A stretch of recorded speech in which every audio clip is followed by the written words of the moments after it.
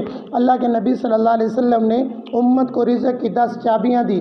پہلی چابی نماز ہے، پہلی چابی نماز ہے۔ یہ نہیں کہا کہ پہلی چابی بازار کے اندر دوڑنا ہے اور دکان کے اوپر بیٹھ کے دھوکہ دینا ہے، فرمایا کہ پہلی چابی نماز ہے۔ قرآن پاک نے بھی اس کا نقشہ یوں کھینچا، وَأْمُرْ أَهْلَكَ بِالصَّلَاةِ وَاسْتَبِرْ عَلَيْهَا، کہ تم حکم کرو اپنے اہل و عیال کو نماز کا، خود بھی نماز کی پابندی کرو، اپنے اہل و عیال کو بھی نماز کا حکم کرو۔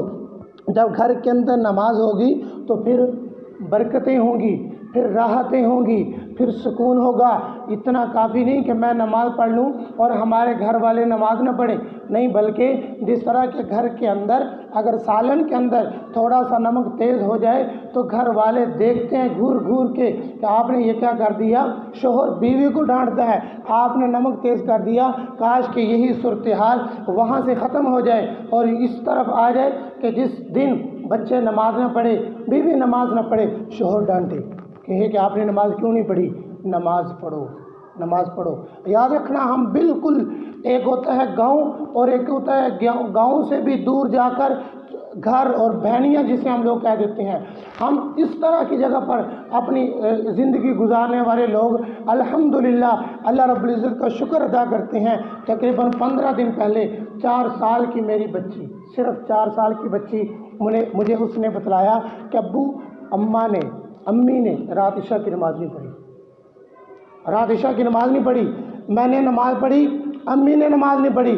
میں نے پوچھا، ان کی مجبوری تھی۔ بات سمجھ میں آ گئی، بچوں کی تربیت ٹھیک ہو رہی ہے۔ جب بچے جس طریقے سے اٹھتے ہیں اسی وقت سے ان کو دین کی طرف لائیں، اسی وقت سے ان کا ذہن بنائیں کہ کسی طریقے سے کہیں ایسا نہ ہو۔ اگر 2 سال کی بچی، 2 سال کا بچہ، تو ماں کو چاہیے کہ اپنے ساتھ مصلی پہ کھڑا کرے۔ اسے رکوع اور سجدہ کرنا نہیں آتا، مصلی کے اوپر کھیلتا ہے، کھیلتا رہے، لیکن چونکہ اس کو پتہ تو چلے اللہ کی عبادت اس طریقے سے کی جاتی ہے۔ پہلی جو کنجی رزق کے دروازے کی وہ نماز ہے، اور دوسری کنجی استغفار ہے۔ اللہ رب العزت نے قرآن پاک کے اندر وعدہ فرمایا، فَقُلْتُ اسْتَغْفِرُوا رَبَّكُمْ إِنَّهُ كَانَ غَفَّارًا يُرْسِلِ السَّمَاءَ عَلَيْكُمْ مِدْرَارًا وَيُمْدِدْكُمْ بِأَمْوَالٍ وَبَنِينَ وَيَجْعَلْ لَكُمْ جَنَّاتٍ وَيَجْعَلْ لَكُمْ أَنْهَارًا۔ جو استغفار کرے گا کثرت کے ساتھ، میں مال کے اندر اس کی مدد کروں گا، مال کی فراوانی عطا کروں گا۔ اللہ رب العزت نے قرآن پاک کے اندر وعدہ کیا، اور میرے اور آپ کے محبوب حضور صلی اللہ علیہ وسلم نے رزق بند ہونے کی ایک کنجی جو بتلائی وہ استغفار ہے۔ تم استغفار کثرت کے ساتھ کیا کرو، اور علماء نے لکھا ہے استغفار کثرت کے ساتھ کتنا ہو، کم از کم 3 تسبیح دن کے اندر، اور اس سے زیادہ بھی کریں۔ نمبر 3، جو رزق کی